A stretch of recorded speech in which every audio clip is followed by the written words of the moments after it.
welcome back to Girls Equals Global. If you're tuning in just now, my name is Leanne, and we have come to the end of the Bosses Building Bosses project phase 2. When we touch down, This was a 20 short video series which made up phase 2 of the Bosses Building Bosses project, and the project in itself is basically was a way to disseminate information as it relates to entrepreneurship and small business development. So we had phase 1, just to give a backstory. I did phase 1 last year with 4 master classes, and phase 2, which is going on right now, comprised of 20 short videos on various topics to do with entrepreneurship. So this video, if you're tuning in now, is going to be video number 20, which is the last video in this 20 short video series of phase 2 of the B3 project. And I'm going to combine the bonus video that I promised on how to effectively pitch your small business idea and how to deal with conflict as an entrepreneur or as a small business owner in general. So let's get right to it. So I'm going to start with Entrepreneurship, the Way Forward, which is the title of the 20th video. And I'm going to reference Ahmed Kamel. You can find him on LinkedIn, and he's a journalist and an Egyptian Gazette. At the Egyptian Gazette, and he did an article on Entrepreneurship, the Way Forward. And for me, entrepreneurship is the way forward, basically. But just for, just to give you a little more in-depth look at what, others view entrepreneurship as, I just chose this particular article because it spoke volumes to me when I started this business, in terms of creating a platform where I could advocate for the awareness of and the appreciation for entrepreneurship and its impact in an economy and also its education. So I'm going to just run through the article, and of course, if you have any questions, any feedback that you want to give from the very first video up till this one, then please let me know. So job creation should entail thinking outside the box, but the geographic balance should not be overlooked, notably in rural areas and end internal migration. The socio-economic development of Caribbean countries rests on small and medium-sized enterprises, or SMEs, for job creation to bridge the gap in supply and demand for labor. The main challenge is how we make credit more accessible for startups. Unemployment, and I'm going to, just a disclaimer, I am going to make it more relatable as in terms of our local economy and the Caribbean. So basically, unemployment is I would say it has risen, but it's very prevalent nowadays. And the nation, the country's labor force is really,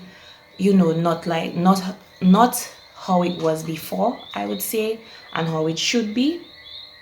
But the SME sector, is by nature labor intensive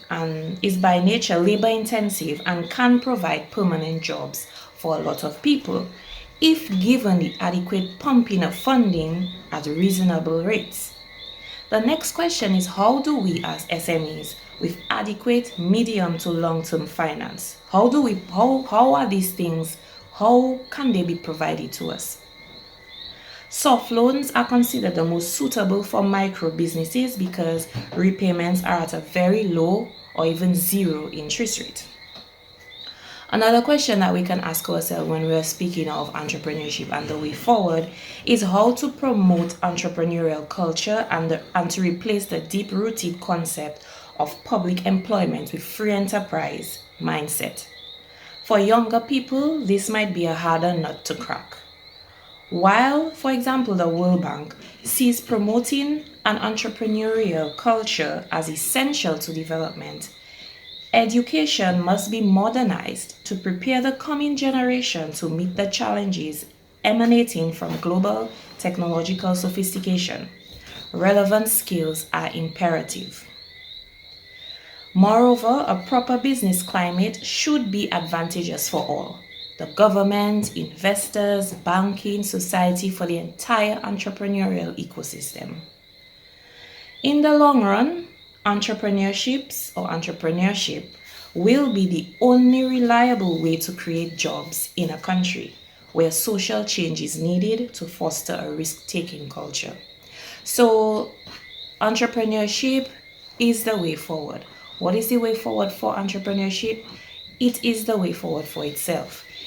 I believe entrepreneurship is very important, and because I created this platform to advocate for that awareness of that level of importance that it has, I believe that it has, and the potential that it has.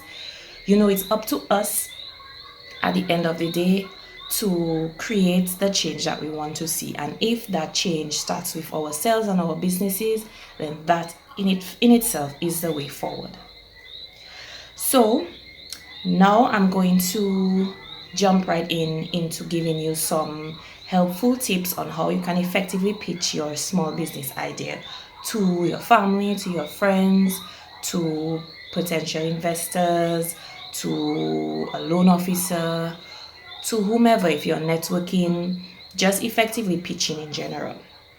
So if you want to raise money for your startup, you'll need to know how to pitch your business idea so you can attract investors, you can attract funding basically to your business. All business owners, I believe, and I'm sure others would agree, all business owners need to know how to pitch.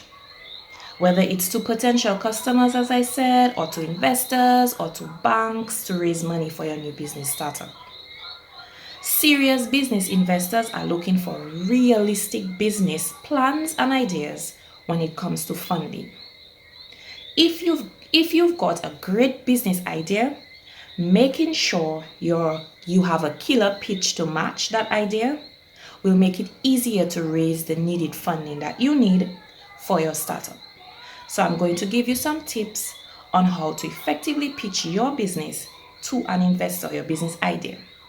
So one of the easier pitches to create, in my opinion, is the elevator pitch. So make sure that you can summarize your business idea in a way that's easier to understand.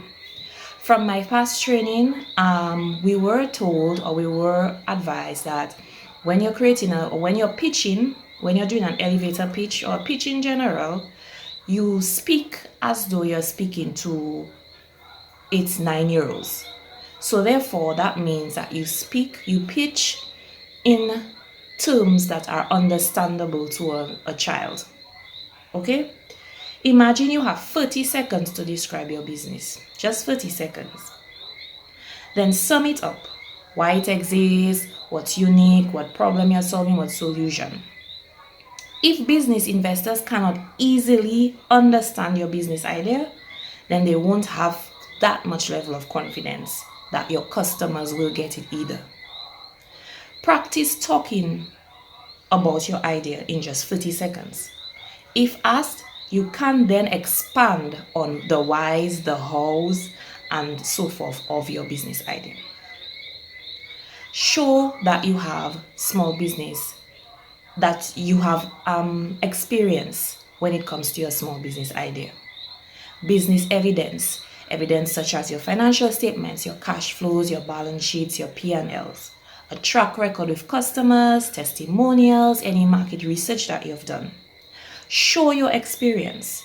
Demonstrate that your business is in capable hands with an experienced management team or an experienced sole proprietor that knows the market and has experience running or working in similar businesses or have been trained in that particular field. You can also put that particular experience into your CV or if your team has. Demonstrate realistic forecasts. So don't pitch your business idea as a get-rich-quick scheme. Sensible investors won't have confidence you can deliver on ambitious multi-million pound revenue and profit forecasts. Be realistic with your goals. I always tell my clients and people who I advise in terms of business, whether you're starting small, be realistic to your goals. Don't say you have a forecast in your financial forecast of, let's say, your business plan, and you have in the next 2 years you want to have made revenues of $5 million.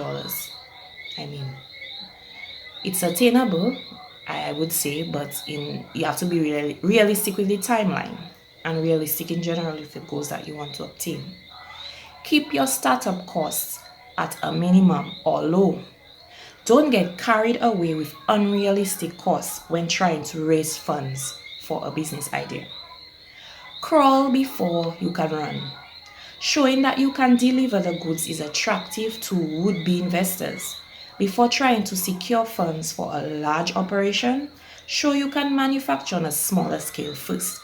That way you will build the investors' confidence in that you can manage at a small scale, so you most likely would have no trouble managing at a larger scale. Success breeds confidence, and if you've shown you can deliver, then you're most likely to secure funding to expand your business further. So these are some of the tips that I want to share with you. There are many, many more that you can come up with, or that you can come up with, or you can research, but these are just the general ones. So just being realistic and being able to pitch your business and to say what your business is about in about 30 seconds is very good. So right now, I'm going to just give you a little bit of advice when it comes to managing conflict as a business owner, especially if you're working with a team or you have employees. So, a functional workplace of diverse people and ideas is fertile ground, just like soil that helps plants grow. You call it fertile soil. A business or functional business place of diverse people and ideas is fertile ground for creativity and for conflict. So we're not going to think of you as a business owner. We'll start for people who run their business by themselves. As I spoke about in some of my past videos, you have to be self-reliant, self-motivated, especially if you're a business owner and you work alone.